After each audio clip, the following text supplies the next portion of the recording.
Boa tarde, senhoras e senhores ouvintes. Estamos iniciando mais um NovoCast, o podcast do Partido Novo no estado de Mato Grosso. Hoje nós estamos aqui entrevistando a Flaviane do Bolsonaro e para participar dessa entrevista, minha colega de bancada, Norli, me acompanha. Norli, cumprimente os nossos ouvintes. Em seguida, passamos a palavra para a Flaviane cumprimentar os ouvintes também. Boa tarde, senhores ouvintes. Hoje estamos aqui com a Flaviane do Bolsonaro, pré-candidata a deputada federal pelo Partido Novo. Estadual. Estadual pelo Partido Novo.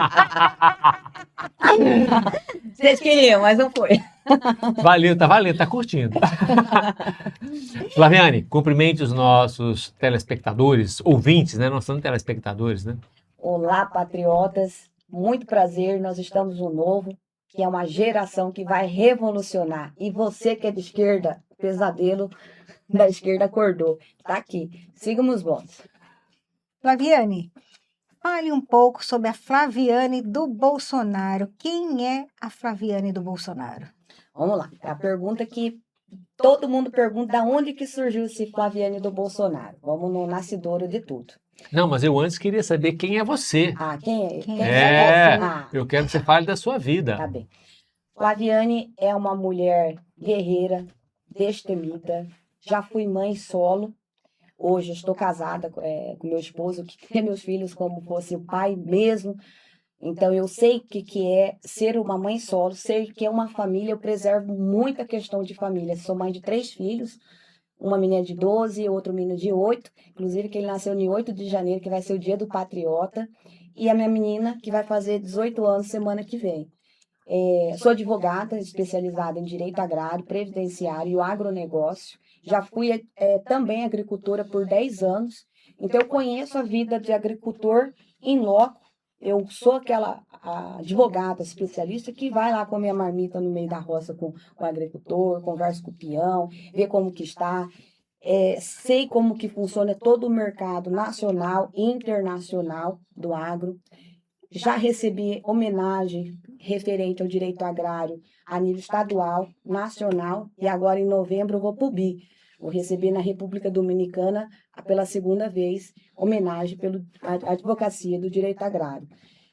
Fui 32 anos escoteira, até a curiosidade, eu iniciei no movimento escoteiro com 10 anos de idade.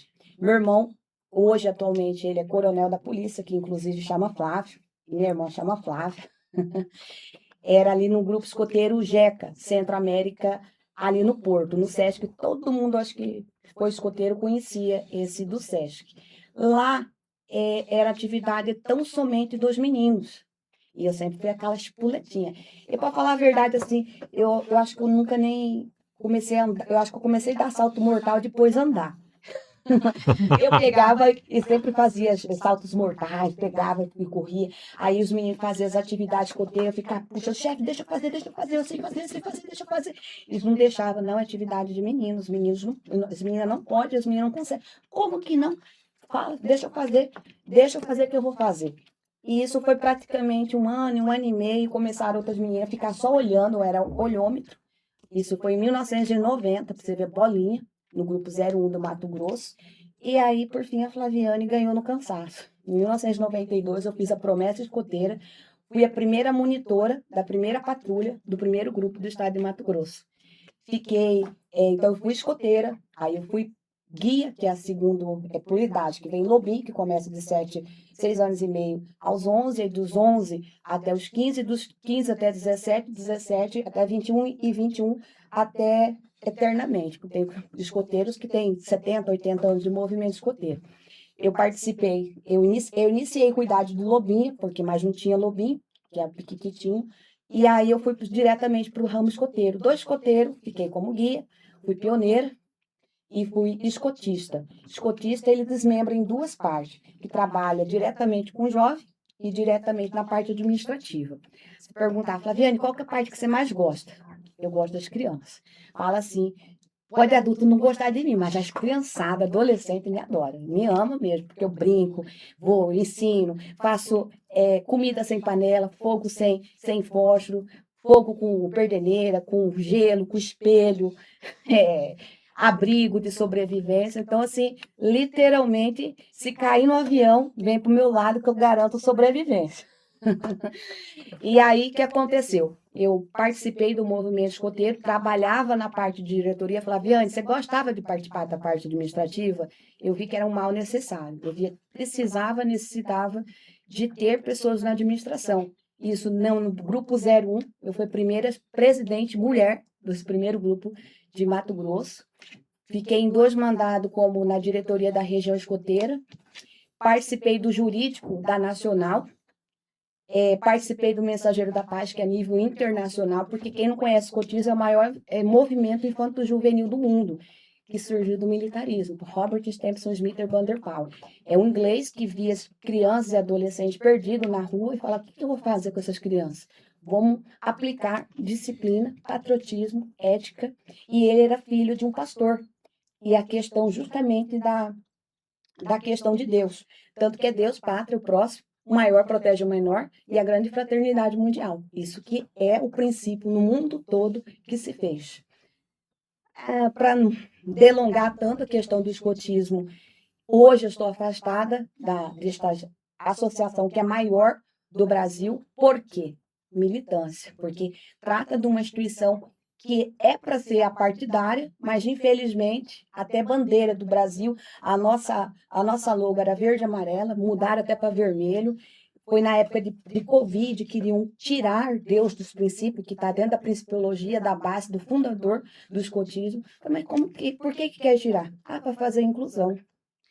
Fazer a inclusão de quem não acredita em Deus e quem é satanista. Mas peraí. Gente, moralmente dizendo, legalmente dizendo, como que eu vou incluir excluindo a maioria? Vamos colocar somente Brasil. 84% da população brasileira está entre cristãs, evangélicas e os espíritas. 0,1%, se não me engano, são satanistas e não sei mais quantos lá, 3, 4% ateu. Aí você faz a inclusão excluindo a maioria. Eu fiz a promessa, quando o escoteiro ele faz a promessa para com Deus e minha pátria. Prometo pela minha honra fazer o melhor possível para cumprir meus deveres para com Deus e minha pátria. E ajudar diariamente o próximo e praticar diariamente uma boa ação. Então a gente faz uma promessa. Isso está comigo desde meus 10 anos de idade. O escoteiro só tem uma palavra, sua palavra vale mais que a própria vida. A gente cuidar da natureza, respeitar o próximo, buscar servir, buscar ter, independente de placa religiosa, uma crença, servir a um Deus. Então, infelizmente, hoje o escotismo, me afastei tristemente, eu sofri muito.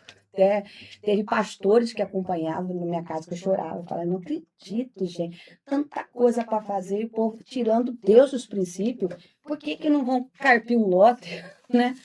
E, infelizmente, o escotismo hoje tem uma questão que hoje, essa semana mesmo, eu conversei com um jovem que eu conversei. Jovem não, eu fui jovem igual ele, não sou mais tão jovem.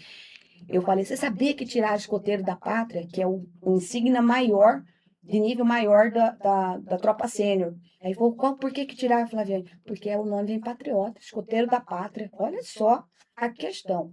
Outra coisa que se estavam fazendo é bandeira de LGBT. Eu não tenho nada contra a questão de homossexualidade na vida adulta. Eu falo assim, com toda sinceridade, sendo um dos melhores amigos meus.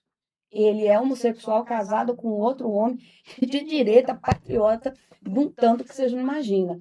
Só que, para mim, eu, Flaviane, jamais aceito, jamais admito ideologia de gênero com crianças e adolescentes.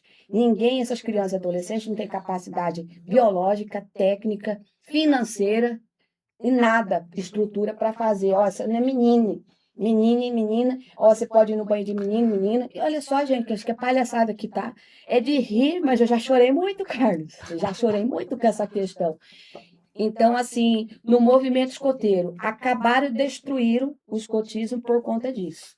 Segure o escotismo por um minuto. Eu vou voltar nele daqui a pouquinho, mas eu queria primeiro fazer uma pergunta que é referente à sua infância, porque na realidade você falou muito pouco e eu sei que você teve uma infância difícil, e apesar de você ser uma pessoa alegre, divertida, como você teve uma infância que não foi muito fácil. Você podia falar um pouco sobre isso para a gente? Sim. Vamos do início. antes da minha geração, voltando à geração da minha mãe. Minha mãe, ela foi órfã com 8 anos de idade. Meu avô era militar e aqueles militar corajoso. Aí o que vagabundo faz com militar corajoso? Deu um tiro nas costas dele e morreu. Tinham seis filhos e os 6 filhos ficaram órfãos. Minha avó, ela disse que na minha mãe hoje fala que, assim, certeza que foi depressão, que ele faleceu. Ela todo dia lá no cemitério chorava, pedindo Francisco, Francisco, Francisco. Então, minha avó morreu justamente assim, de depressão por conta dessa situação. Minha mãe era a mais velha de todos os filhos. Minha mãe fala assim, eu não brigo com você porque eu sou igual a você. Minha mãe foi por orfanato. Ela ficou no colégio de freira, aí falava, minha filha, eu apanhei de freira, mas dou graças a Deus, porque me educou, me deu oportunidade e estudei. Minha mãe com 18 anos, minha mãe é uma senhorinha muito bonita, graças a Deus.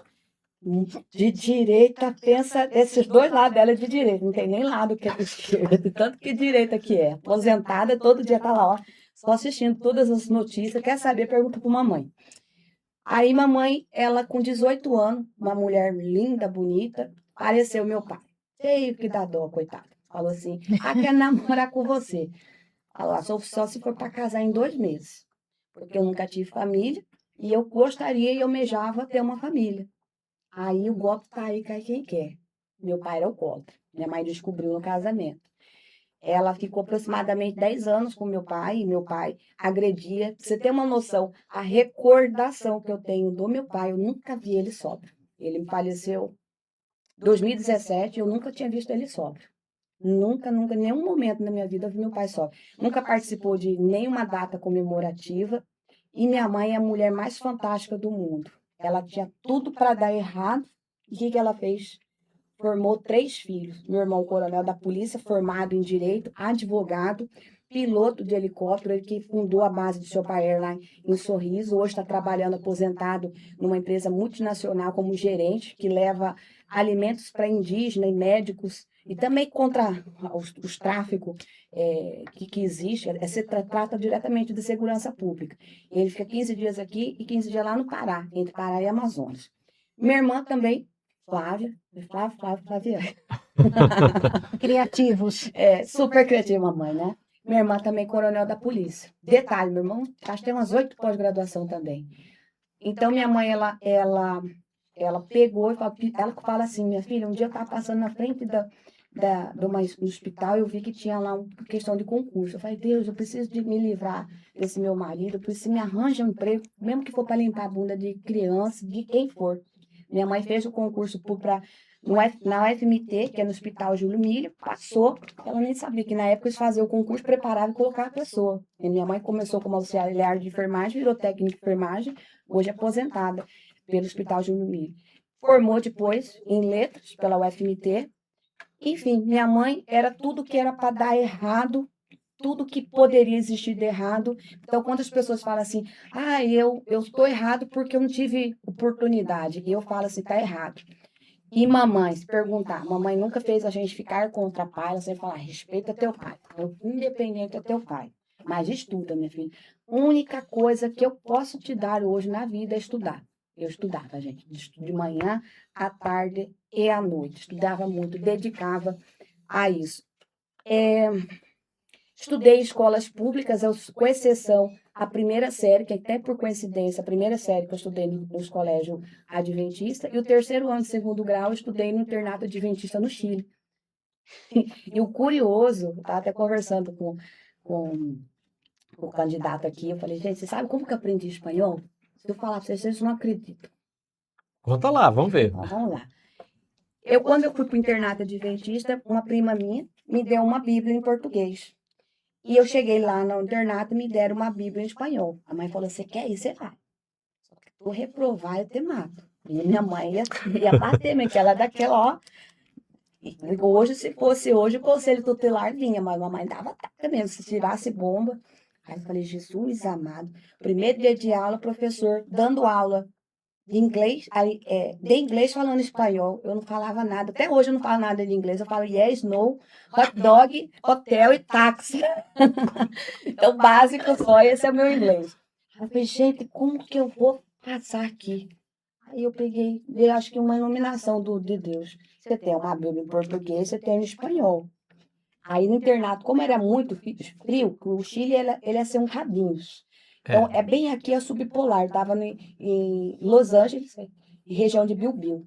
Muito frio. Muito para Cuiabana, que nunca tinha saído de Cuiabá. Imagina o frio. Imagina o não. frio. Aí elas apagavam a luz no internato para os jovens adolescentes não ficar fazendo bagunça. E eu tinha que estudar, porque minha mãe falou que ia me matar e ela ia cumprir, eu ia ser morta. Aí eu começava a estudar em português e em espanhol, em português e espanhol. Fui autodidática, aprendi, por Deus do céu, a falar espanhol pela Bíblia. E detalhe, tá? Essa que é mais bonita. Quarta aluna da turma, sem ter Oh, parabéns. sem ter Parabéns. história do Chile, sem ter geografia do Chile. Bacana. A média porcentagem minha foi 87% de avaliação. É como fosse hoje um 8,7 a média anual minha. É uma Olha, vitoriosa, com certeza. Parabéns. Muito, Estudiosa. muito bacana a sua história. Deixa eu agora voltar lá para o escotismo. Como é que foi o processo de tomada de poder pela esquerda dentro do escotismo? Como é Olha, que esses caras ocuparam? Isso se permitiu que isso chegasse a esse ponto? Porque isso vale para o Brasil, né? Vale para as instituições públicas de uma forma geral. Carlos, é a pior verdade que se vê. Porque eu vou te fazer uma pergunta respondendo a sua situação. Por que que eu entrei na política? Porque eu me cansei do silêncio dos bons e o grito dos maus. Estado de Mato Grosso, grande maioria é conservadora. E É gente boa. eles pensam, aqui do escotismo, de modo geral, grande maioria são conservadores. Só que vindo da nacional, que tem uma hierarquia a nível nacional, que traz a nível estadual, que ramifica para os grupos locais. Aqui não vai chegar, está lá para outros estados. Eu falei, gente, está vindo. Eles colocaram dentro do material didático implantação da Agenda 2030. Qualquer pessoa que estuda um pouco sabe que a Agenda 2030 é o objetivo mundial da esquerda implantar. Então, assim, enquanto o pessoa do bem está quieto, o mal está gritando. E aí eu ficava falando em grupos, gente, vocês não estão vendo isso? Fiquei fazendo podcasts, vídeos, live, ficamos 2 anos batendo assim um pessoal com um padre que hoje ele foi infanto juvenil escoteiro, ele afastou muito dolorosamente, amigo meu. Tinha um pastor também, amigo meu, que também, acredito que se afastou, não tem, posso confirmar, um outro da Amazonas, a gente fazia live a nível nacional. E o que acontece? A pessoa que é do bem, ela fica assim, acanhada, vergonhosa, não quer falar. E essa esquerda, eu penso que elas são a minoria, mas elas gritam, elas fazem. E enquanto isso, as pessoas do bem estão quietas. Então, a mesma situação que acontece no escotismo é que acontece na política brasileira. Eu acredito que a grande maioria, até os esquerdistas que falam que é de esquerda, eles não são. Eles pensam que são. Só pensam, só conversa meia hora, 1 hora eu converso comigo, eu convenço eles que eles não são de esquerda. E no escotismo foi isso, eles foi engolindo, porque as pessoas se calam. E isso que eu não tenho papo na boca. É possível salvar o escotismo no Brasil? Como? É possível, porque nós não temos só uma instituição. A instituição que eu saí foi é a maior do estado do Brasil, que tem 100 e poucos anos. Tem outras associações, inclusive me chamaram, tive uma reunião com 5 pessoas da diretoria, como fossem os primos, que foram criados justamente nisso. Os conservadores, que é como fosse a direita, os conservadores do escotismo criaram outras instituições. Hoje eu acredito que tem uns 6, 7 instituições, mas a maioria só conhece a principal. Não vou colocar nomenclatura, mas todo mundo sabe. É possível, tanto que eles estão perdendo. Várias pessoas saíram aqui no Mato Grosso, teve vários grupos que saíram dessa instituição por conta que não aceitaram. E você não acha que quando uma pessoa da direita, uma pessoa que está nessa situação, quando ela recua, o inimigo avança? Penso que sim, só que quando você fica um lobo solo, a gente fica, por exemplo, eu me sentia igual o Bolsonaro, porque eu estava brigando sozinho. Eu estava numa diretoria, por 2 mandados fui da diretoria, fui de relações institucionais, por 2 mandados, e nunca teve a segunda chapa no estado de Mato Grosso. Eu falei, eu vou fazer outra chapa. porque eu não sei do que vocês, não sou conivente do que vocês fazem. Não, Flaviane, nunca teve na região escoteira outra chapa, sempre foi uma chapa só. Eu não vou aceitar porque vocês ficam quietas. O Nacional vem, vocês ficam quietas. E as pessoas, a maioria é igual brasileira, as pessoas se calam. Então, assim, por não ser uma única instituição, essa para mim já está com câncer. Já não tem salvação. Existem outras que vai regressar e vai crescer muito. E depender de mim, eu até falei, deixa que dar essa desintoxicação do escotismo, que me feriu, machucou muito, desde os meus princípios, para com Deus e o próximo. Então, quem me conhece, cara, desde criança, todo mundo me conhece como escoteiro. Todo mundo, todo mundo. Meus filhos sempre participaram de ações sociais com crianças, adolescentes, idosos, animais, catando lixo. Pegar minhas redes sociais, vocês vão ver eu, minha família, todinha catando lixo em praças públicas, limpando, fazendo, cuidando de questão de abrigo. Isso que o escotismo faz. No lema adulto que se fala é servir, que todo mundo conhece só o Sempre Alerta. Sempre Alerta é o escoteiro e a tropa sênior. A tropa, o ramo pioneiro e o ramo adulto é servir. Então, nós estamos ali para quê? Para servir. Excluindo-se essa entidade que está contaminada aí com câncer, né? Se você considerar as outras, o escotismo é um caminho para a resolução dos problemas dos jovens que têm aí perdidos, como foi nos Estados Unidos, na Inglaterra? Olha, eu vou falar com a maior propriedade do mundo. O escotismo muda pessoas, molda, por quê? Traz patriotismo, a questão religiosa. Acho que tudo, tanto que as legislações no mundo todo é baseada na Bíblia. Por exemplo, não cometer falsos testemunhos. Vai lá na Bíblia, está lá. Então, nós buscamos o quê? Trazer a religiosidade sem placa de igreja. O patriotismo, eu sou tão patriota, gente, que eu estudava, quando eu estudei no internato adventista, pra vocês terem noção, o diretor colocar de exemplo, porque eu decorei o hino nacional do Chile, eu cantava, porque eu estava num país que estava me servindo, que estava me acolhendo, muito bem acolhido, que é um país lindo, tenho amizade até hoje, e eu cantava. Então, eu acho que é importante ter o patriotismo, o amor à pátria. Então, o escotismo, ele traz muito isso. Hoje, você vê as adolescentes, eu fico muito triste de ver uma criança só em redes sociais, só em WhatsApp. Meus filhos, aqueles de sujarem, tá ali, né, fazendo atividade em campo, em loco. Quando eu fico com as criançadas, não pensa, por exemplo, eu tô com o cabelo arrumado, maquiada, mas não pensa que eu sou frágil, não. De frágil só tem a cara e o jeito. Mas, Flaviane, foi por conta Do dessa, escotismo. do escotismo, dessa Escotismo. situação que te levou à política? A política foi assim. Eu sempre gostei, quando era criança, a mamãe um dia, eu falei assim, mãe, um dia vamos falar assim, Flaviane Ramalho dos Santos, uma pequena mulher em estatura, mas uma grande mulher, vou ser presidente da República, mãe. Eu acho que a primeira vez que eu falei de política, eu não sei idade, tá? Se eu falar, eu vou estar mentindo, mas eu acho que eu tinha uns 5, 6 anos, que eu subi no sofá e falei para a mamãe isso aqui. E eu sempre fui curiosa de acompanhar, ver, mas eu nunca me via na política, onde que foi o nascedor da política. Tem uma amiga minha, a doutora Lara, que é uma dermatologista fantástica, ela falou assim, Flávia, por que você não entra na política?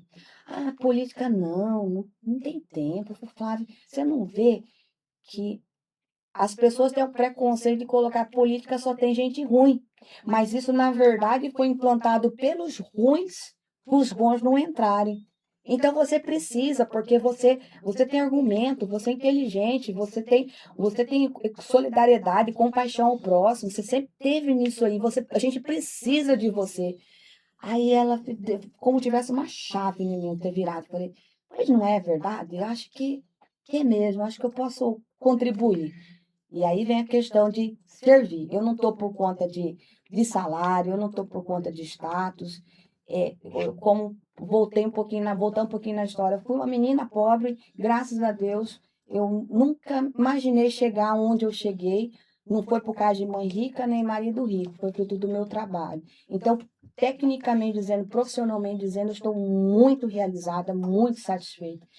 A política, para mim, que eu tô cansada dessa palhaçada. Eu tô cansada de ver tanta roubalheira, tanta corrupção e as pessoas caladas. Eu vejo, sabe que eu sou tipo de pessoa? Por exemplo, eu já parei, tô vendo criança batendo outra criança, eu só paro o carro. O que é? Estão brigando ali? Eu sou tipo de pessoa, se eu ver um homem brigando com mulher, eu peço com alguém do seu tamanho. Eu faço, eu nunca parei, gente. É a minha vida. Essa Flaviane não é uma Flaviane fake. Essa Flaviane, para quem me conheceu, eu sempre fui desse jeito de colocar. Tanto curiosidade, que o nome da minha filha mais velha chama Laís, que significa democrata, a popular e aquela que não aceita injustiça e luta pelos fracos e oprimidos, e leoa.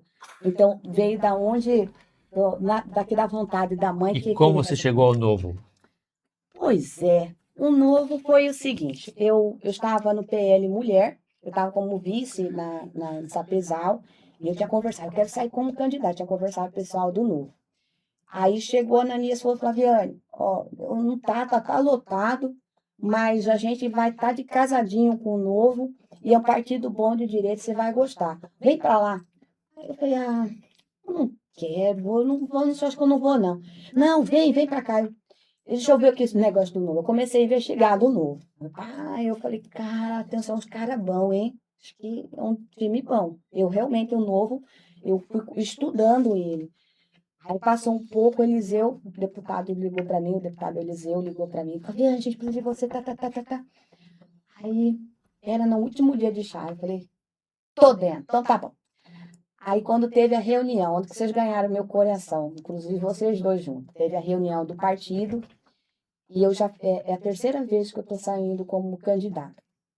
Das outras vezes, é uma coisa assim, não vou falar mal dos outros partidos, porque fica feio.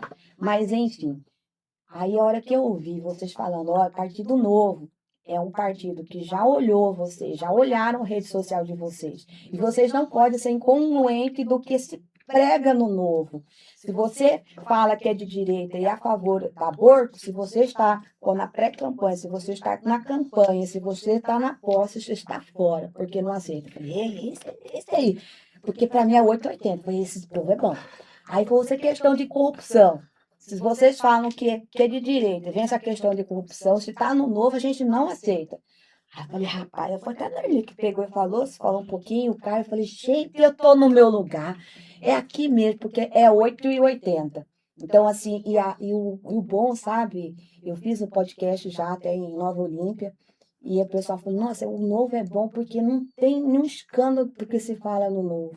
Então, hoje eu tenho muito orgulho de estar num partido, eu acredito que no Mato Grosso não tem um partido mais de direita. A prova viva está na frente de vocês. Do que o Novo. O Novo surgiu com o partido de direita, ele se mantém com o partido de direita, e se alguém cometer uma bobagem, ele é expulso. Se alguém começar a fazer proposta de esquerda, nós tiramos uma pessoa. Tá vendo? Você tem toda a razão, é isso mesmo. Por isso que eu tô nele. E nós Estou cansada da velha política. E ficamos muito felizes de tê-la conosco. Mas eu queria perguntar, se você mencionou que ficou assim, se sentir isolada, né? Não. Mas antes de entrar no partido, né? Que as pessoas estão isoladas, né? Que uma das dificuldades da política, as pessoas têm dificuldade de responder. Eu queria saber como é que você se sente aqui no Novo. Porque a gente dizer para as pessoas, para a minha experiência pessoal, eu não esperava o que eu ia encontrar aqui quando eu entrei. Mas assim, eu me sinto feliz de encontrar um monte de pessoas. Eu conheci muita gente bacana aqui. Uhum. Então, assim, ao contrário do que as pessoas falam, que político é um ambiente ruim, não foi isso que eu encontrei. Eu encontrei um ambiente propício a gente vir para cá. O Novo é um bom espaço. Você que está nos ouvindo, venha para cá. Conte a sua experiência aí. Olha, eu não vou puxar saco dos dois aqui, não. Mas a Norli é uma querida, uma amada. Muita coisa, eu gosto muito. Quem conhece sabe que tá vendo meus dentes, não são falsos. Eu não dou risada de falsa. Eu gosto de verdade. Carlos, você é fantástico. Gente, eu senti muita acolhida a candidatos, tanto para deputado estadual, tanto para federal. O Vilmar Bolsonaro, hoje eu considero como um amigo, tem bastante, eu tenho o pastor, até eu falei ontem pro pastor, pastor, como que você não fala, tem que falar, pastor, tem que falar assim, crente que é crente não pode votar na esquerda, tem que votar na direita. E não teve nenhum, acho que eles querem ser mais educados. Mas tem gente falando isso. Pois é, mas precisa desenhar, o povo brasileiro não está sabendo. Então, eu senti muita acolhida, gostei. apesar de ser pequeno, a estrutura, tanto jurídica, eu tive prontamente a nível nacional, a questão de comunicação sempre teve, Flaviane, não vou atender agora, mas vou depois. Dentro dos 3 vezes que eu estou participando, para mim, sem dúvida nenhuma, vocês estão top 1. Bacana, muito obrigado. Flaviane, quais são as suas pautas? O que você pretende defender nessas pautas como candidata? A gente tem só que cuidar que ainda nós estamos não seguiu rigorosamente o calendário eleitoral. Mas as minhas pautas, os meus ideais, os meus pensamentos, é o que eu sempre defendi. O agronegócio. Eu sou advogada há 22 anos, eu defendo o agro. Há muitos anos. Então, fui agricultora e venho defendendo há 22 anos o agricultor. Outra questão, criança e adolescente. Eu trabalho como voluntariada na OAB, na Comissão de Infância e Juventude, há 10 anos que eu estou nessa comissão de forma ininterrupta, fazendo as ações sociais, projetos, relatórios. Gosto, se falar, Flaviane, você atua na área de infância, é muito pouco, eu vou colocar 1%, 5%, porque às vezes a pessoa me pede para fazer. Então é vocacionado, é amor mesmo a causa. A minha terapeuta, ela fala assim, Flaviane, é porque você sabe o poder da transformação na educação, a tua mãe foi órfã, então você sempre buscou a retribuir o que, como Deus mandou retribuição, como estivesse fazendo assim, Deus, obrigada, eu estou retribuindo o que fizeram por mim. Enfim, não sei se eu respondi no tema, a questão das mulheres. As mulheres é um detalhe muito importante. Eu fiz aquele curso do Eduardo Bolsonaro, de conservadores, que é muito bom. É um curso que demorei 1 ano para fazer. E eu descobri que eu não sou feminista. Por favor, as mulheres, entendam e compreendam que feminista é diferente de feminina. Primeiro, se você raspa o sovaco, você é feminina, não é feminista. Outra coisa que o feminismo prega, ele prega que mulher não precisa de homem. E as mulheres são autossuficientes. E isso é o quê? É uma ideologia justamente para destruir o que é mais sagrado, que é a família.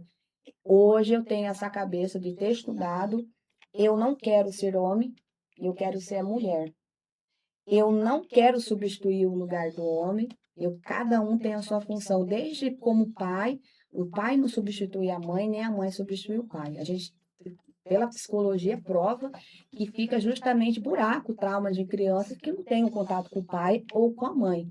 Então, você que pensa, não, eu não quero substituir o homem, ponto, você é feminista, a feminina. A feminista fala, não precisa de homem. Precisa sim, gente. Ninguém, tanto Deus fez o homem e a mulher, se tivesse Deus feito 2 homens, tinha acabado a sociedade. Tivesse feito 2 mulheres também. Então, a gente precisa, biologicamente dizendo, de homem e mulher. Então, defender as mulheres, mas a questão das mulheres, dos direitos das mulheres. Dando um exemplo, não aceito Érica Hilton me representar. Fiz até um vídeo polêmico esses dias, para desenhar para o povo entender. Biologicamente dizendo, ela não é mulher, nunca será mulher. E eu, como mulher, eu não aceito. A gente pega assim, mas gente... Não representa as mulheres não pela representa. hipótese. Aí as pessoas ficam, não, mas não tem problema. Lá não. Esqueci o nome do país, Afeganistão, aconteceu da noite para o dia, que as mulheres tinham direito, hoje as mulheres não têm, elas têm que andar de burca, elas não podem estudarem, elas não podem ir no médico, porque só existe médico homem, elas não podem ter contato com o homem. Como a mulher não pode estudar, fica doente, o que acontece? Elas morrem. Então, quem que vai defender os direitos das mulheres? Você acha? Nós somos assim, você acha que o homem vai defender? Olha, tapa o olho, Carlos. Não, eu acho que tem homens que defendem, sim. Defende, mas é minoria, Assim, você sabe não, por isso quê, tem homens que Carlos? defendem, sim. É que, na realidade, o problema que eu acho é que hoje você tem a maioria silenciosa. Esse mesmo problema da política. Na realidade, quando você fala assim, violência contra a mulher, não é a maioria dos hommes. Você tem uma minoria que é persistente e não é sancionado. A grande maioria dos homens, ela assim, na minha percepção, eu posso estar até equivocado, mas do que eu entendo é assim, do que eu percebo é assim, a grande maioria dos homens defende sim o direito das mulheres, respeita as mulheres e trata as mulheres apropriadamente, mesmo com todas as influências perniciosas que a gente tem hoje. Mas você tem uma minoria que assim, que ela vem crescendo, por quê? Porque não tem sanção e elas são incentivadas. E quando o cara vai lá assistir a rede, não pode falar o nome, que não pode propaganda, mas todo mundo sabe qual Lixo. que é a lei de rede lixo, exato. Aí acontece, o cara passa a normalizar certas condutas que são absolutamente inaceitáveis socialmente. E o cara passa, como por exemplo, um homem se apresentar com a mulher no programa e ocupar o espaço que é reservado às mulheres. Então, assim, e digo mais, ó, historicamente, homens defenderam mulheres. Se pegar a história do voto feminino, o voto feminino não começou só com as mulheres participando, os homens também participaram desse processo. Então, veja assim, a gente tem que. Eu acho que assim, os maus são poucos, não são tantos assim, eles gritam eu entendo, muito. Carlos, mas eu com devido respeito, igual o vídeo que eu fiz essa situação. Eu pintar minha pele de negro não me vai fazer eu sentir a dor do negro. Claro. Você Não, mas isso é falar outra coisa. você falar que você defende o direito das mulheres, mas você não sabe o que é dor do parto. Você Claro. não sabe o que é apoio. Você não sabe o que é o peito rachado. Você não sabe o que é ter uma dor de um parto. Nós mulheres sabemos, por isso que as Flaviana, mulheres Mas- precisam. Voltando só um pouquinho aí, a leitura que eu faço da questão da defesa ou não é que algumas mulheres elas se acham tão autodeterminante, tão dona de si, que ela não permite que o homem a proteja. Ela acha que dizer que ela se protegendo, ela cuidando de si, ela é autossuficiente e basta. Então não então a leitura que eu faço é essa também, verdade. que não é, tem- elas vão afastando o homem da função dele para elas quererem assumir uma função que não foi da natureza dela ter somente sua Mas autodefesa. eu vou fazer a Não, réplica peraí. dele, então eu vou esquecer, Não, tá, Carlos. não. Não, peraí, deixa eu interromper primeiro, então. Eu vou falar. Vou te interromper. Olha o braço aqui. Vamos no braço aqui. Perdi. E, veja, assim, reconhecer o direito das mulheres, eu não preciso sentir a dor do parto para saber que as mulheres parem e que elas precisam ser tratadas de forma especial em função da sua condição de mulher. Então perceba, isso e não só não que você esteja errado, e veja, mas também não está absolutamente certo. defender o das mulheres não é também ter a pretensão de substituir as mulheres nas suas demandas, nas suas vontades. Não é isso. É saber o seguinte, olha, e veja assim, aquele negócio agora a esquerda tem esse negócio de lugar de fala, né? A pessoa acha que é só o cara lá que pode falar, não, eu posso falar sobre qualquer assunto e posso votar sobre qualquer assunto, posso tratar de qualquer assunto. Mas eu posso ser capaz de sentir empatia e entender, olha, as mulheres, elas precisam de um tratamento especial em função da condição de serem mães, em função da condição de ficarem grávidas, em função de uma série de coisas. E perceba, ao fazê-lo, e mais, os homens têm que assumir a responsabilidade pelo seu papel e pela proteção das mulheres, das crianças que eles geraram. Então você perceba assim, não é claro que tem coisas que são peculiares, mas as mulheres é que têm que dizer o que elas desejam. Agora, isso não quer dizer que os homens não vão brigar pelo direito dela. Esse é o meu ponto. Nós estamos brigando, concordando parcialmente mesmas Claro. coisas, mas fazendo a puxadinha aqui da Nerli. Tá. Número 1, quando um cachorro é mordido por cobra, até linguiça vira cobra. Muitas mulheres pegam os narcisistas, eu só falo por ser advogada, os narcisistas, os caras que abusam economicamente da mulher, Sim. porque existe a maior agressão que existe, que as pessoas limitam a Maria da Penha meramente a agressão física, mas existe a sexual, financeira, a psicológica, a principal que é psicológica. silenciosa. A principal psicológica, que a mulher ela fica na prisão domiciliar, ela não consegue sair daquilo lá. E quando a mulher sai daquilo ali, ela fica com medo de quê? Até da linguiça, por conta de cobra. Então, existe essa situação. Existem mulheres boas? Existe. Existem mulheres más? Existe. Existem homens más? Existe. Então, assim, e como existem homens bons também. Agora, uma questão puxando para a minha vida pessoal, para responder de modo geral. Minha mãe sempre falou, minha filha, primeiro case com seu estudo, tenha sua independência, para você jamais depender de nenhum homem, porque a hora que você falar, um homem fazer algum mal para você, você fala, chega, acabou, não depende de você, não precisa de você financeiramente. Então, assim, hoje, Flaviane, eu não sou feminista nem de longe. Eu acredito que a mulher precisa ser feliz. Até amigos meus falam, e aí, Flaviane, você tá bem? Eu falei, meu filho, eu tô feliz que me transborda, não deve nem me caiba dentro de mim, tão feliz que eu tô. Então, a mulher, a gente tem que ser feliz conosco. Tem mulher que fica procurando macho para ser feliz, e não precisa. A gente precisa de uma pessoa para nos complementar e transbordar a felicidade. E cada um com sua função. Na verdade, Concordei existe. agora integralmente, tá? Então, E existe que o reine quê? a paz. Então, existe a questão. Existe a questão financeira. Muitas mulheres, a grande maioria, eu já vi mulheres falar assim, doutora, se eu fazer o que acontecer, o que eu vou acontecer, filha? Ó, se você está nova, jovem, o entendimento que vem das instâncias superiores, STF e STJ, que você, no máximo 2 anos, que vai receber pensão alimentícia. Porque o homem não é uma previdência privada, um INSS, você tem que ser Garantia a dependente. paternidade, né? Então, Certo. eu já vi mulher, eu vou ficar com ele, vou levar a Gaia, eu vou ficar com ele assim mesmo. Tá vendo? É escravidão que se tem. Então, existe todas as situações. Existem mulheres que estão na prisão domiciliar, que não quer sair. Existem mulheres empoderadas, a palavra empoderada leva muito para feminista. Mas existem mulheres independentes. Eu, por exemplo, não dependo do meu marido para nada. Mas eu falo assim, eu quero ser a mulherzinha da casa. Quebrou uma lâmpada. Eu não sou o homem da casa. Aqui tem um homem na casa, vai trocar a lâmpada. Estourou um cano, eu sou a mulherzinha da casa. Não, você tem um homem da casa. Eu aprendi depois que eu fiz esse curso. Eu sou a mulherzinha da casa. Eu sei trocar? Sei. Eu sei ligar? Sei. Mas eu não quero mais ser homem da casa. Eu quero ser a mulherzinha da casa. Você tocou um tópico delicado, que é um tópico histórico, que é uma questão filosófica e difícil resposta, né? E que é a questão da escravidão voluntária. Como a gente rompe, e no Brasil, o brasileiro ele tem uma tendência a ser um servo voluntário, né? Ele é um cara que ele opta por viver de favores estatais, ele opta, a situação que você mencionou, mulheres que optam por ficar com um homem que não vale absolutamente nada, mas elas optam por continuar com ele. Como a gente romper esse ciclo de pessoas que na realidade elas nem podem ser consideradas cidadãs de verdade, que não se tornaram adultas, né? Capazes de conduzir a vida assim, autonomamente, né? Como você faz isso? Que leque.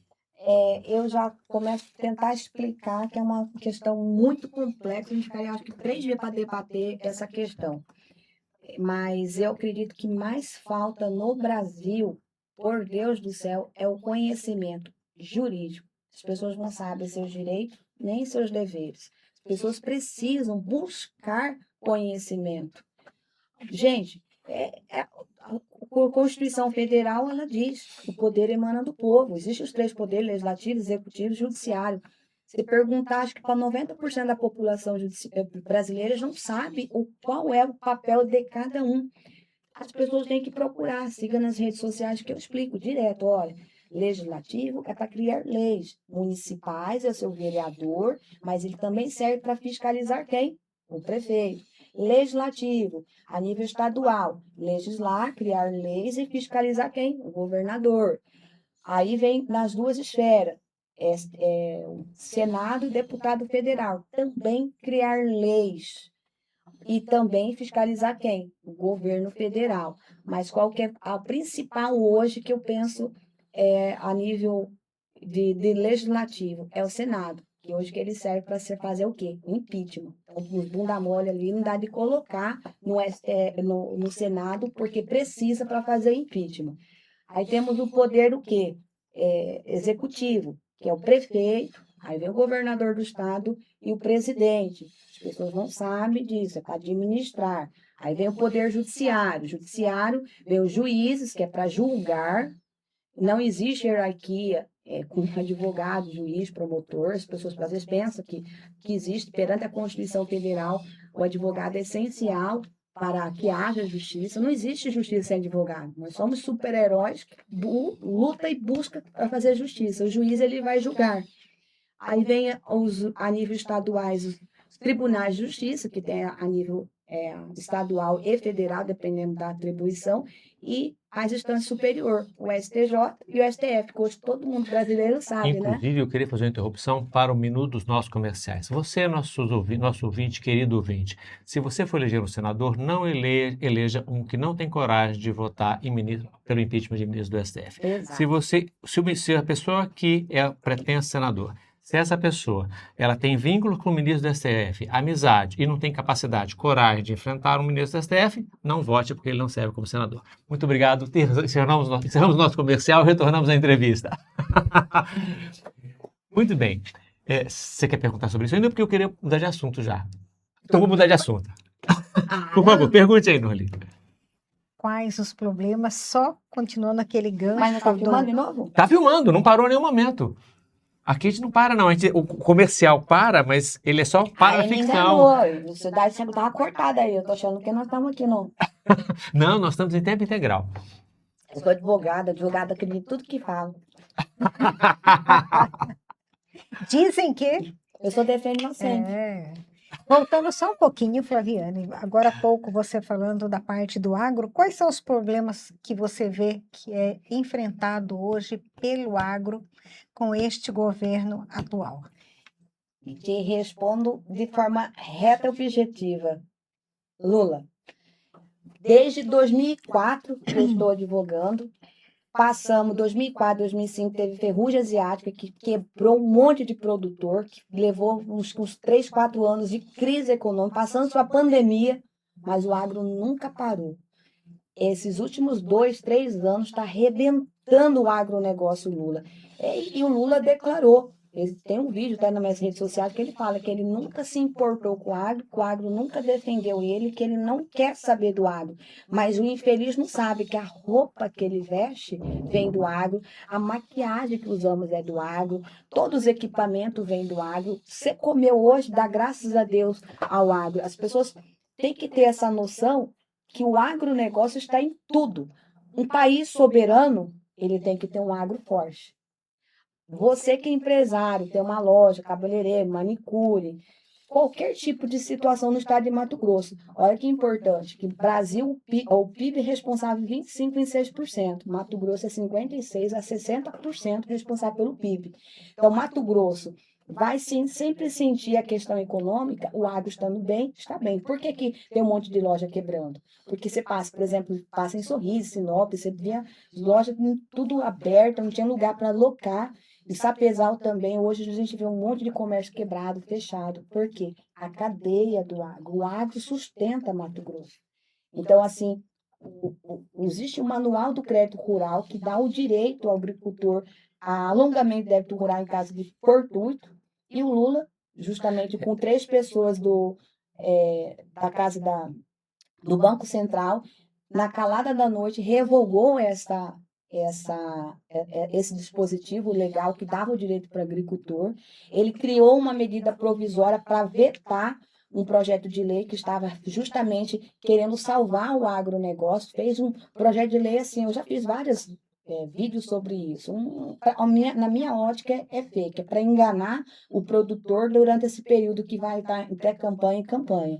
O agronegócio precisa de quê? Tirar esse lixo que está do governo Lula para se resgatar. As pessoas não têm noção quanto o agronegócio é importante. Se as pessoas soubessem, por isso que é das bandeiras que eu quero defender, é o agronegócio. A tamanha importância. O Brasil, se vocês pararem para ver, por que os Estados Unidos está olhando para cá, a China está olhando para cá? Eu sou trumpista, eu gosto do Trump, tá? Mas eu não tenho uma ilusão de pensar, ele está ali porque ele Generosidade. generosidade, é o Papai Noel. Nós somos o grande celeiro do mundo. O mundo todo, nós estamos quase em 9 bilhões de pessoas crescendo. E as pessoas, quando enriquecem, elas comem mais e melhor, desperdiçam mais. E precisa de onde para plantar? O único lugar no mundo que, sem desmatar, é o Brasil. Nós temos água potável para 200 anos, abastecer o mundo todo. Então, nós somos o grande celeiro. Nós temos vegetação para produzir alimento para o mundo todo. Então, essa questão, fora dos nossos minérios, tá? Então, é essa questão que tem mundial, que o mundo está olhando para o Brasil. Então, nós temos tanto poder que o povo não sabe. Deixa eu voltar à questão do atual governo e o dano que ele tem causado ao agronegócio, né? Quais são as 3 medidas mais danosas que você enxerga que esse governo adotou contra o agronegócio? Eu queria que vocês falassem as 3 medidas, explicassem o que elas são e como que elas causam dano, para que o nosso ouvinte conseguisse entender o que está acontecendo. Ó, muitas pessoas elas pensam assim, o agronegócio, o agricultor está andando de caminhonete, está ostentando, mas as pessoas não têm noção como que funciona a agricultura. A agricultura, na minha ótica, é a profissão de mais fé que tem, porque tem um ciclo. Primeiro, Senhor, chove. Tá plantando, Senhor, agora para de chover para colher, porque tudo tem, ela tem uma quantificação, a qualidade que para a nível de exportação tem que estar exatamente nisso. Então ele perde disso. O diesel, vem, maioria vem de exportação, subiu. Mercado financeiro, dólar subiu. Às vezes o agricultor ele faz uma dívida em soja, que está em dólar, está um valor X, vamos colocar, está lá 100 mil reais. Vou colocar 1 milhão, porque os agricultores, tudo as contas é alta. 1 milhão. Na hora de converter, indexar, ele não deve 1 milhão, deve 2 milhões, 3 milhões, por conta do dólar. A maioria dos insumos também, como aqui o Brasil, a maioria vai para fora, volta para cá, e tudo é dolarizado, é tudo caro. Então, se chama-se, tecnicamente dizendo, fato fortuito. O que é fato fortuito? Que é independente da vontade das pessoas. Então, o agricultor, ele precisa, em qualquer país que teve fome, baseado especialmente de guerra, valoriza o agricultor, fomenta o agricultor. O que é fomentar? Não é dar, é dar oportunidade. O governo federal, ele cortou muito recurso, encareceu os juros, dando um exemplo. Há uns 5 anos atrás, a média de uns juros para você comprar um maquinário agrícola é média de 5%, 7%, dependendo da linha de crédito. Hoje está em 12%, 14%, 15%. Impagável, porque uma colheitadeira é Impagável. 2, 3 milhões de reais. Então, assim, quando você fala agricultura, quando se fala, por exemplo, aqui, nós estamos num imóvel, isso aqui é um bem particular. Quando se fala de bem particular, interesse particular. Quando se fala de agronegócio, é interesse homogêneo coletivo, é interesse da pátria toda, do Brasil todo. Então, quando se fala do vamos defender o agro, está defendendo o seu arroz, seu feijão, sua comidinha dentro de casa, até a cervejinha, porque a cervejinha também vem do agro. E as pessoas não têm essa visão da importância do agro. Então, o agricultor, ele depende todo do mercado externo para ele vender. Hoje não está se pagando conta, para ter Em noção. especial por conta dos Por juros. conta Os juros é talvez o mais danoso. Os juros, acredito que os juros, outra coisa que é muito importante no estado de Mato Grosso, que precisa, é estrada. Nós pagamos, paga pedágio, as estradas faz um lixo. Eu fiz até um vídeo essa semana falando, por exemplo, você vai na Europa, vai nos Estados Unidos, até no Chile, onde eu estudei, é uma estrada que é vitalícia, elas não estragam, você não vê um buraco. Aí aqui no estado fazem para quê? Faz a recapagem, faz. Você vai passar a pesar o quantas vezes eu fui, não tinha um buraco, quando eu volto, tá o buraco, fura pneu. Já perdi conta, gente. Se você perguntar para o morador de Sapezal, eu tenho certeza que a maioria já perdeu a conta de quantas vezes que já furou pneu numa estrada que vai lá 250 quilômetros, só mato, nem um posto de gasolina tem. Então, assim, precisa de infraestrutura, precisa de ferrovia, precisa de melhoria. Nós pagamos pedágio até para pegar uma porcaria de um asfalto. Então, precisa dessa questão de armazenamento, porque hoje está em grupos grandes. O pequeno, médio produtor, ele não tem armazém. E aí, como que poderia se resolver isso? O governo, ele fomentar o agricultor para ter o armazém. E qual que é a importância disso? Que ele pode dar o preço. Por exemplo, eu estou colhendo, eu tenho que colocar em algum canto. Aí coloca na onde? Nos grandes grupos, que é grande maioria de esquerda aqui do estado de Mato Grosso. E aí paga o preço que quer. Por exemplo, eu ouvi falar, por exemplo, hoje soja está média de 100, 120 reais a saca. Vir de pessoas de grupo grande, aqui de esquerda, falar, eu vendi já 200 reais para ano que vem entregar soja. Aí o que ele faz? Enche bastante, explodir, até pluf. E o agricultor lá não consegue pagar a conta. Então, os 3 seria isso: armazenamento, Por exemplo, o questão de armazenamento. juros A e gente questão de estrutura também. eu acho que tem, assim, quando eu olho a sua solução, eu vejo assim, a questão de estrutura não tem a menor dúvida, a questão estatal é um bem público, né? É um bem de uso comum do povo, estradas de uma forma geral. Ferrovia, ela é construída por iniciativa privada, o governo mas depende de concessão estatal, que é um desastre. E o grande problema para mim, que é público mesmo, é o controle de juros que o governo, que é a causa desses juros, está aí, é todo o governo, né? O governo é a principal causa dos juros aí. Porque, na minha percepção, armazenamento, por exemplo, é que o Brasil tem um problema que é de déficit de acumulação de capital, né? Então você não tem investidor para investir nas coisas, porque e quem vai investir com essa taxa de juros? É quem vai captar dinheiro para investir nisso? Então, assim, a minha impressão é que a questão dos juros disparadamente a mais É. importante, né? E o que acontece? Mercado financeiro, oferta e procura. Quem tem muito dinheiro está comprando muito barato, porque não estão Claro. vendendo. Tem gente que está vendendo, as empresas, as indústrias estão vendendo mais barato que o preço de custo, enquanto isso, quem é pequeno, médio produtor não consegue comprar por causa de juros muito altos. Não é de graça que esses grandes grupos que você mencionou, eles apoiam o Lula, né? Exato, tudo faz o L. Pergunta quem que são os maiores produtores aqui de Mato Grosso. Ó, tudo L, tá falando L. Por quê? Pergunta lá. Claro. Benefício fiscal, tá? Benefício fiscal. Eles só operam pesquisar. tudo com subsídio, com fomento, com benefício Por que que fiscal. não fazem ramificação para todos os produtores? E um detalhe, tá? O agricultor já paga o FETAB. FETAB justamente serve para pagar melhorias das estradas. Mas eu tenho cliente lá em Sapezal, Flaviane, minha estrada ali, ó, a ponte não arrumada, tá 2 anos a ponte estragada, a gente não consegue passar, tem que dar uma volta para chegar. E aí vai nesses grupos grandes, ver se não tá tudo com asfaltinho bonitinho asfalta na até a beira, porta. nossa. Até a porta, tudo é Por quê? perfeito. Na estrada que eles percorrem, a estrada é perfeita. E eu vou estender a quarta sugestão que nós precisávamos: industrialização. Dá um exemplo, uma saca de milho hoje, 60 quilos, é médio de 40, 42 reais. Você vai comprar no mercado um potinho desse tamanho aqui, ó. Quanto que tá? 6, 7 reais. A gente não consegue mais mensurar o valor, que é de gramas. E a gente precisava o quê? De industrializar. Nós temos produto, tem algodão, tem milho, tem cana, tem girassol, amendoim, feijão. Então, na terra nós temos para tudo. Nós temos a terra perto, graças a Deus, a temperatura aqui é suscetível para vários tipos de plantação. Mas, por que? Eu fico perguntando, eu te juro por Deus, até hoje eu não entendi por que não trazem indústria. Na minha concepção, na bola de cristal, eu vejo que tem algum interesse político que eles seguram isso. Porque poderia, com certeza, gerar empregos para as pessoas trabalharem nas empresas, gerar, até para, por exemplo, a pessoa para comprar um potinho de milho é mais barato, traz mais impostos, mas por que não fazem? Eu queria saber, eu não sei a resposta. Você sabe dizer a resposta? Tem vários modelos de industrialização. Tem um modelo de um cara chamado Michael Porter. Michael Porter é o cara do planejamento estratégico, né? Ele tem um modelo de industrialização, um modelo de desenvolvimento econômico, que ele chama Diamante de Porter. E ele diz assim, olha, o desenvolvimento sustentável de um país, ele depende de condição dos fatores, condição dos insumos,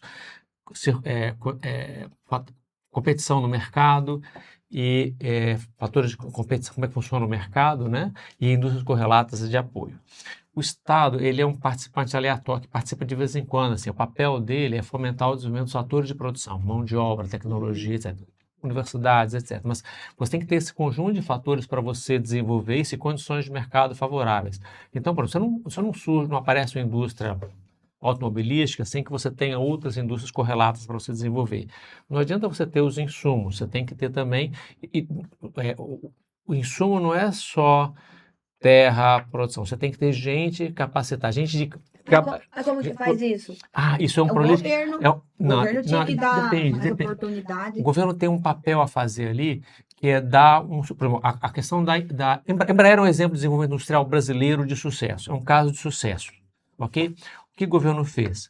Ele criou o ITA. Aí gastou 20 anos aí investindo em desenvolvimento de pessoas com competência, de forma que ele tivesse engenheiros aeronáuticos de altíssimo gabarito. Aí, a partir desse, você passou a ter condição de começar uma indústria aeronáutica, que hoje virou um sucesso. Então, assim, o sucesso industrial, ele depende de que você consiga preencher esses fatores que dependem de características próprias. O Porter diz o seguinte, não é qualquer lugar que se desenvolve, ele tem que ter esse conjunto de fatores. Eu acho que Mato Grosso tem elementos para o desenvolvimento.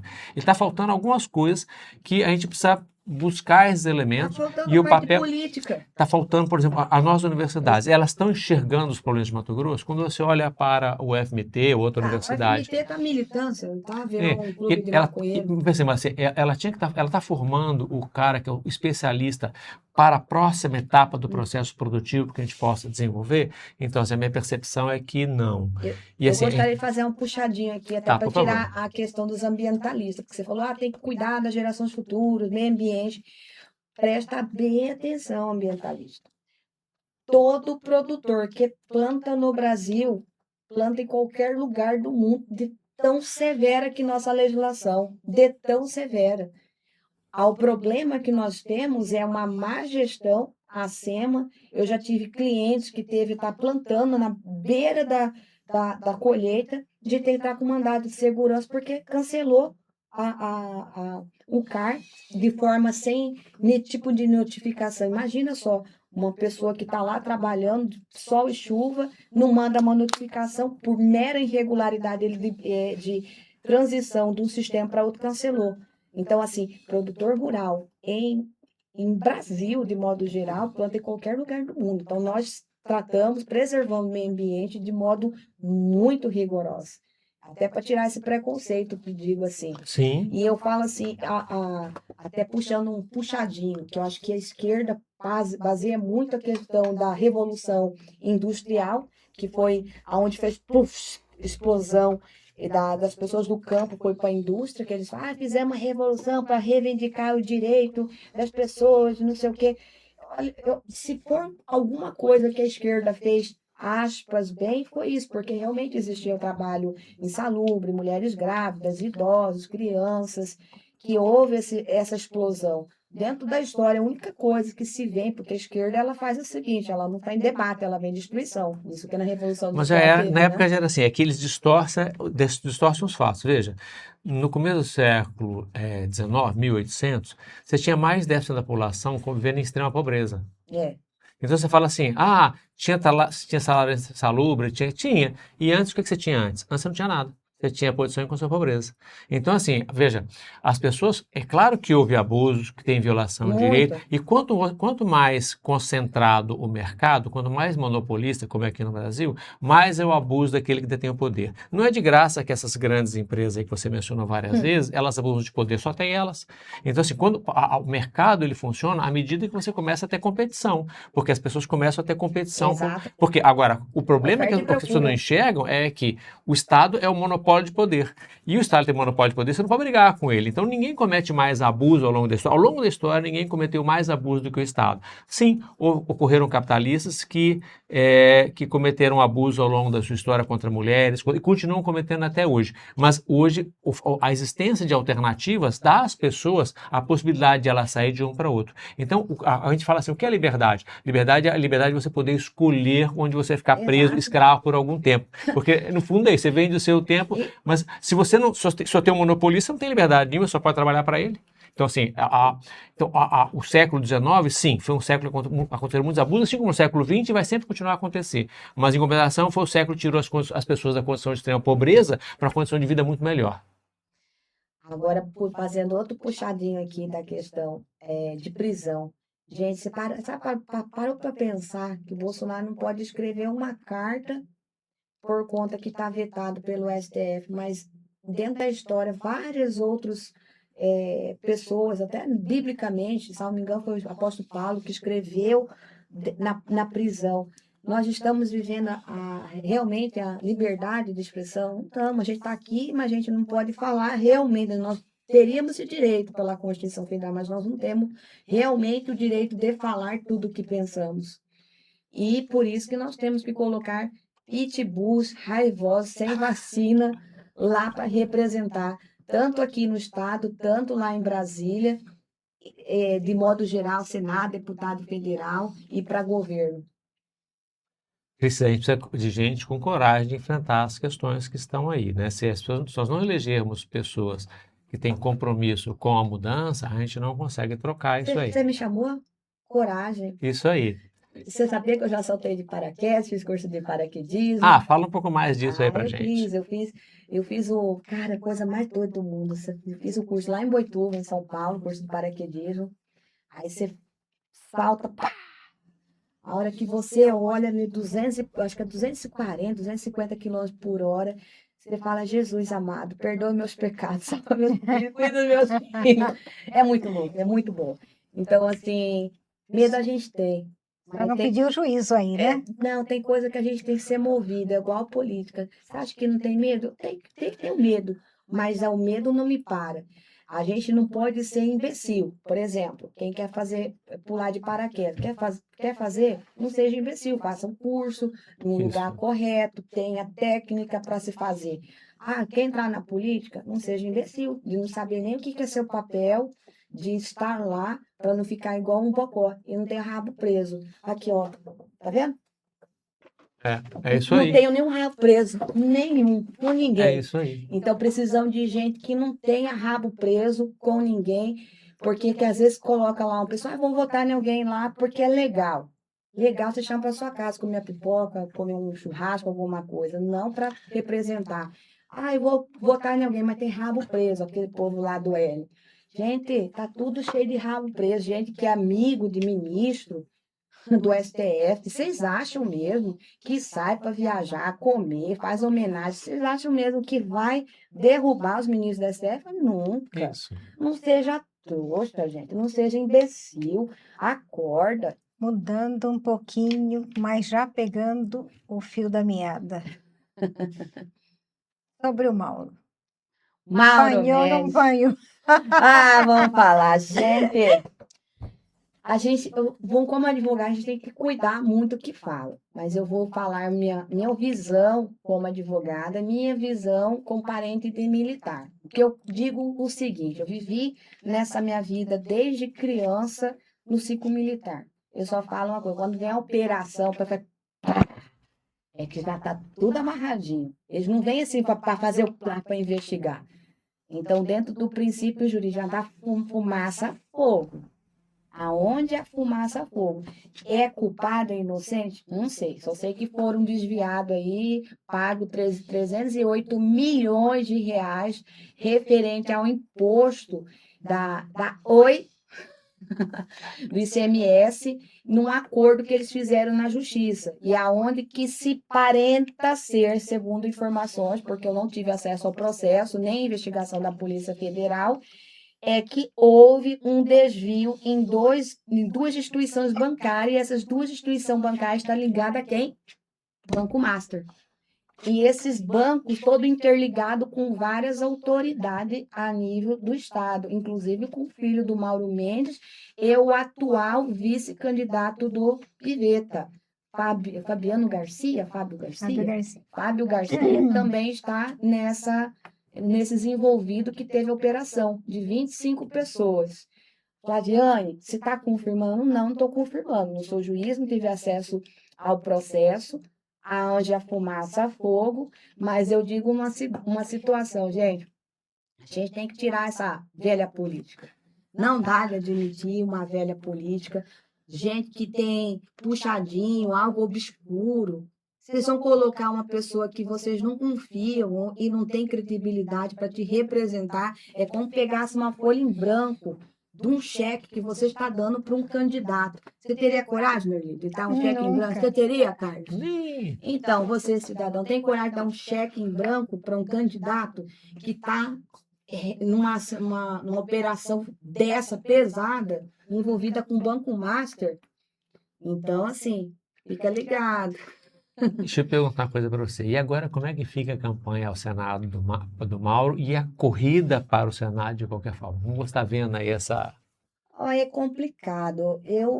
Meu voto jamais teria. Já não tinha, na verdade, por conta de outras operações, que vai falar uma vez, duas vezes, três vezes.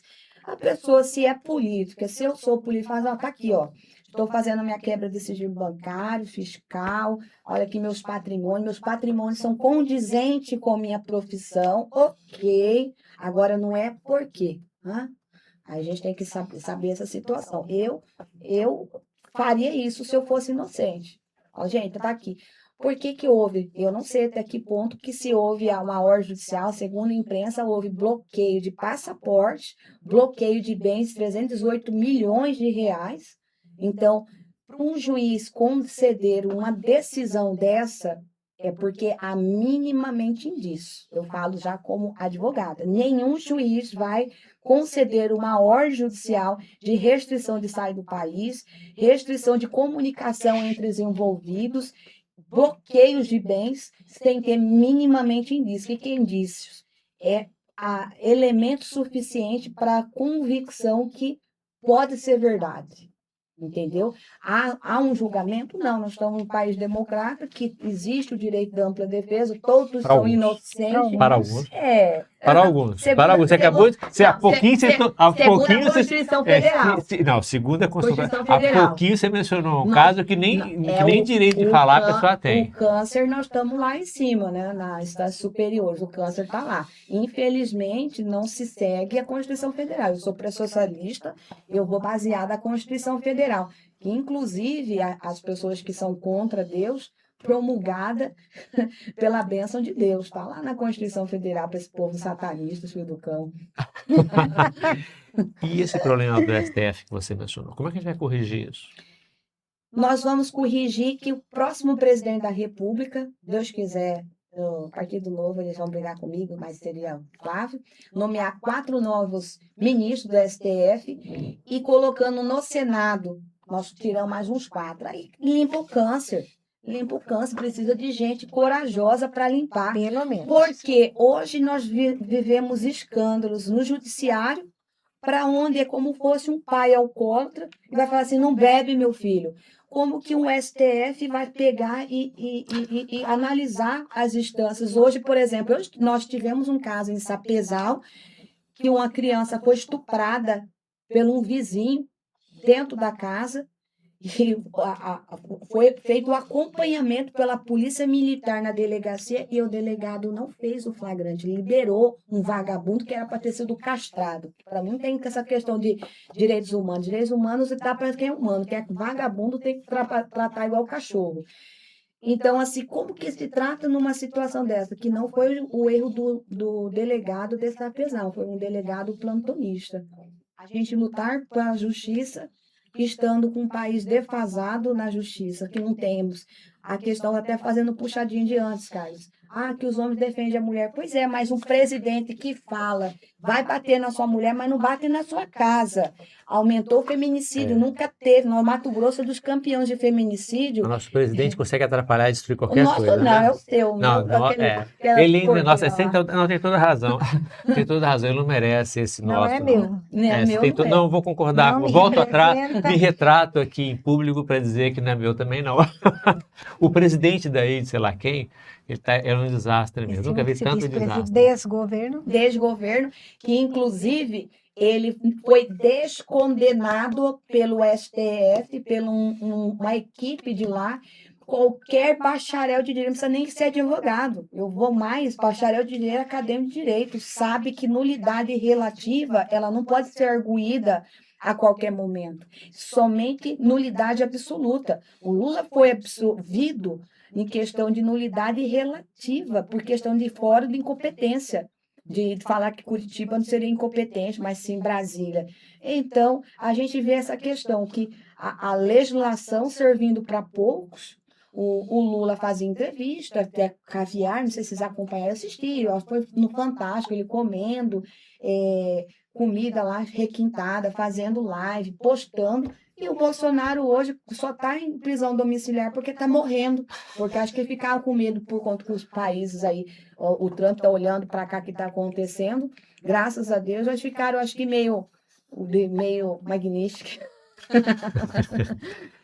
Você acha que o problema são só as pessoas ou nós temos um problema legislativo do papel do STF, daquilo que são as normas que regem o funcionamento do Poder Judiciário, em particular do STF e dos tribunais superiores?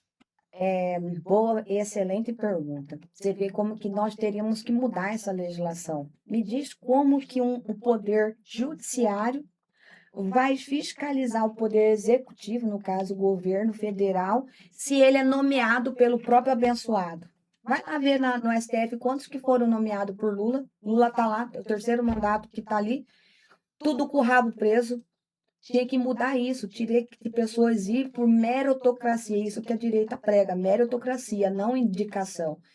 Teríamos que mudar isso, com toda certeza. Não seria questão de estadual, seria questão de Senado, deputado federal, até vocês Sim. já anotem isso, tá? Para modificar. Na próxima eleição, né? Modificar essa questão do STF, de tirar essa questão. O abençoado lá, que todo mundo sabe quem é, ó. Ele era advogado do PCC, Comando Vermelho, advogado do Lula, e agora tá lá, julgando, segundo os bons companheiros. Acho que nós já cumprimos aqui o nosso horário e a gente precisa encerrar o programa, apesar de... Não, o próximo cancelou, pode. Ah, ele cancelou? Ah, então vamos em frente, vamos Vamos seguir lá. adiante. Agora Então. Não, tem um coisa, Vai ser são 3 agora. 3 horas, Vai mas ser o 3 agora. Pedro ficou de vir aqui, aí eu mandei mensagem para ele, espera um pouco. Não, então nós vamos encerrar o programa, porque nós temos ainda outros compromissos. Eu queria agradecer a participação da Flaviane do Bolsonaro, mas antes... Não, mas você vai voltar aqui para nós continuarmos esse bate-papo durante a campanha, tá? Esse aqui é um espaço para todas as pessoas, todos os nossos candidatos, mas não apenas para os candidatos. Você pode trazer outras pessoas, a gente vai entrevistar, a gente vai montar um programa de literatura, vamos fazer várias coisas bacanas aqui. Mas antes de despedir de dar uma palavra, eu queria saber se a Norli tem alguma pergunta adicional para a Flaviane. Não, só gostaria de fazer um pequeno convite, né? Para que da próxima vez você conta, como você veio lá no início contando das suas proezas de infância, certamente você terá proezas de adolescente e da vida adulta. Conte na próxima. Te aguardamos para a próxima entrevista aqui. Numa outra coletânea, minha vida, minha filha. Dá de contar coletânea. Você pensa assim, Te aguardamos. Assim, Flaviane, mas já passou por isso já. Antes de você encerrar, eu queria que você comentasse sobre o tema que você acha que seria importante você falar ainda nessa entrevista hoje e dar uma canjazinha para, quem sabe, o próximo programa. Para o próximo episódio. Eu vou pedir para você, cidadão, você que é de direita, primeira coisa, larga de ser corrupto também. Com todo respeito para quem é honesto, mas o brasileiro já tem um vício muito grande. Eu, em campanha, já tive a infelicidade das pessoas falarem, gostei de você. Ah, mas me dá 10, 20, uma cesta básica, me dá um tijolo, me dá um cargo, Um botijão de gás. botijão de gás. Mas se eu fazer isso, é corrupção ativa e passiva. Nós dois estamos cometendo crime. Se a gente fazer isso, eu não tenho mais obrigação nenhuma contigo. Você ficaria bem na situação? Ah, não, ninguém está vendo. Eu falei, mas Deus está vendo. Eu não E me basta. vendo e meus objetivos são princípios. Princípios não se negocia. Eu não negocio princípios. Flaviane, não posso a gente questão de falar, vamos falar de 2022. Quer votar na Flaviane? Vota, mas vai votar pelo que eu posso fazer, não por um benefício particular, porque jamais eu vou buscar um interesse nem pessoal, nem particular, é numa coletividade. Então, larga de ser canalha, porque se tem alguém da sua família lá no sul já aguardando para operar, ou alguém que está sem casa, ou alguém que está sem educação, você está sendo corrupto também. A praga, o câncer também no Brasil, está no brasileiro. O brasileiro precisa ter a consciência de saber em quem votar, para que votar e buscar ser honesto. Quer um político honesto? Seja honesto. Começa por aí. Flaviane, é um prazer tê-la aqui conosco. Eu queria dizer que eu me lembrei do que você não contou, que fica para o próximo episódio, que é dos Largados e Pelados. Ah, essa é legal. Não podemos deixar isso não. Guarda isso aí, você ouvinte, que você vai conhecer o episódio Largados e Pelados. Eu queria agradecer a sua presença aqui, Eu que mas agradeço. agradecer especialmente você estar aqui conosco no Novo. O Novo precisa de gente bacana, gente disposta a enfrentar essa política que está aí, que tenha coragem de enfrentar essa política que está aí. Então, nos orgulha E muito coragem tê-la é meu conosco. sobrenome. Coragem é o seu sobrenome. É um orgulho nosso estar aqui com você. Muitíssimo obrigado. E ó, para finalizar, tá? Flaviane, Vocês sabiam que significa ramalho? Vem da palavra ramalhete. Sabe quando um carro estraga na frente na rua, lá nas estradas? É aqueles galhos na frente, que significa perigo, cuidado, não se aproxime. Atenção. Muito bem. Estamos obrigado juntos. pelo seu Obrigado por tempo, tudo. obrigado Obrigada a por você. estar aqui conosco e te aguardamos para uma próxima entrevista. Com certeza. Boa tarde a Boa todos tarde a e muito todos. obrigada. Muito Valeu. obrigado.